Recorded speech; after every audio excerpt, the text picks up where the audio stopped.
Hello guys, welcome to my channel.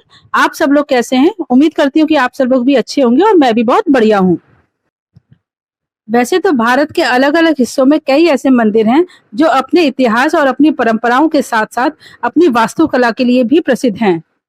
और इन मंदिरों की वास्तुकला कुछ ऐसी है कि आज भी नवीन तकनीकियों और विज्ञान की सुविधाओं के बाद भी इस तरीके की वास्तुकला को हकीकत में उतार पाना बहुत ही मुश्किल है।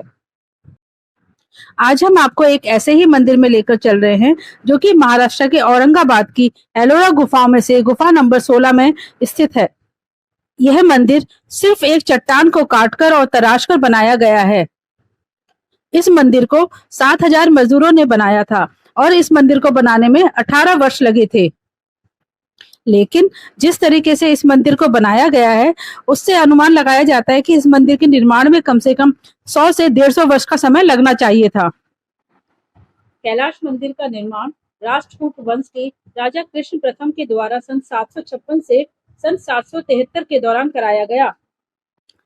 मंदिर के निर्माण को लेकर यह माना जाता है कि एक बार राजा कृष्ण गंभीर रूप से बीमार हुए, तब उनकी रानी ने उनके स्वास्थ्य के लिए भगवान शिव से प्रार्थना की और यह प्रण लिया कि राजा के स्वस्थ हो जाने पर वे मंदिर का निर्माण कराएंगी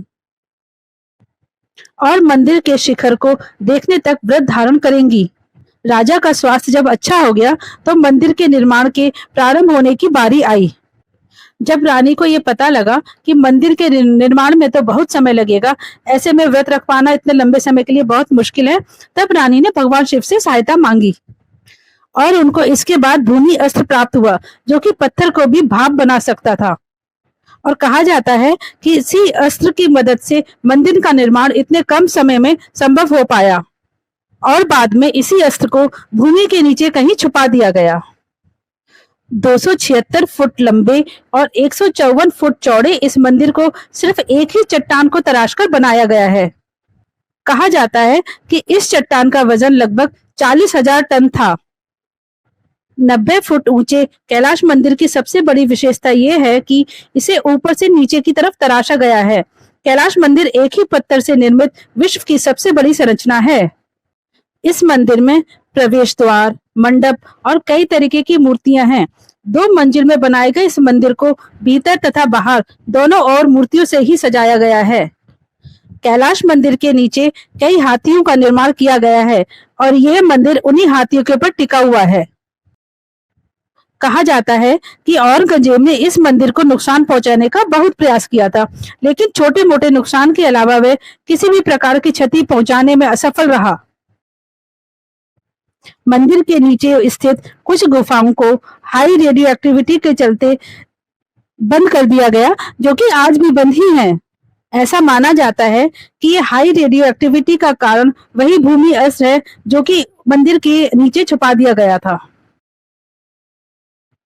मंदिर से जुड़ी सबसे विचित्र बात यह है कि ये भगवान शिव को समर्पित है, लेकिन मंदिर में ना तो कोई पुजारी है और ना ही यहाँ पर किसी प्रकार की पूजा पाठ होती है।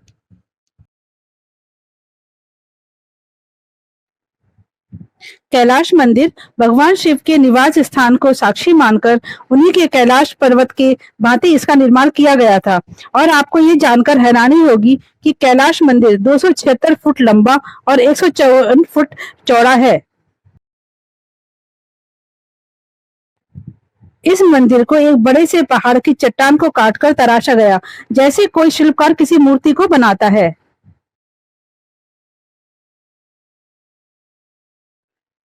कैलाश मंदिर औरंगाबाद शहर से करीब 30 किलोमीटर दूर है। अगर आप यहाँ बाय एयर जाना चाहते हैं तो मंदिर का सबसे नजदीकी हवाई अड्डा औरंगाबाद ही है, जो कि भारत के कई शहरों से जुड़ा हुआ है।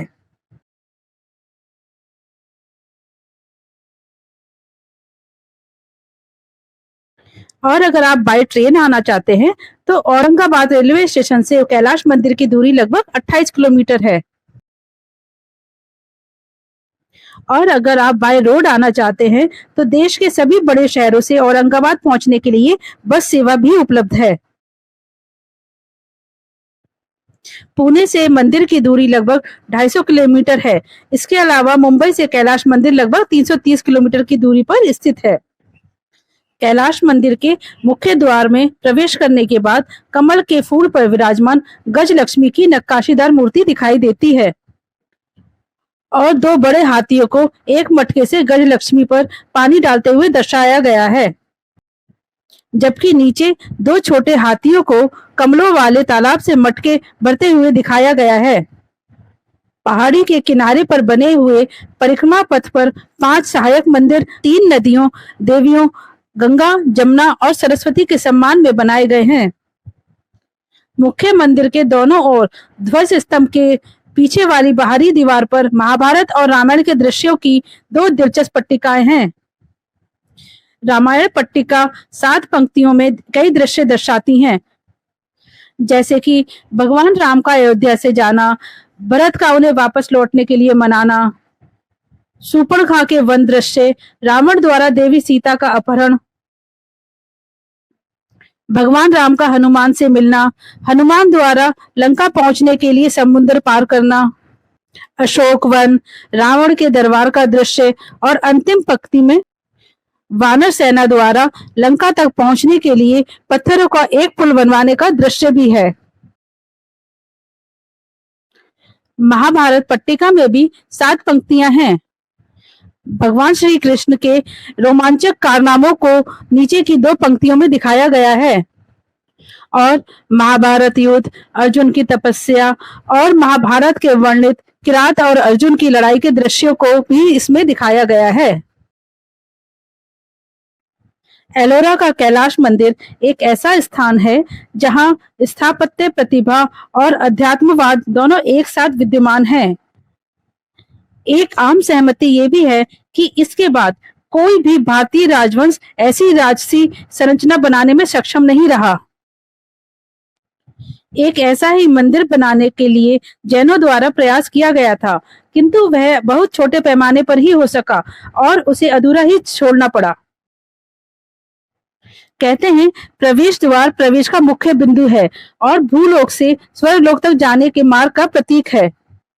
जैसे ही कोई एक मंडप से दूसरे मंडप में जाता है तो इसका आकार, आयतन और स्थान छोटा और प्रकाश मंद होने लगता है, जो कि एक व्यक्ति के दूसरे लोक के निकट जाने का प्रतीक है।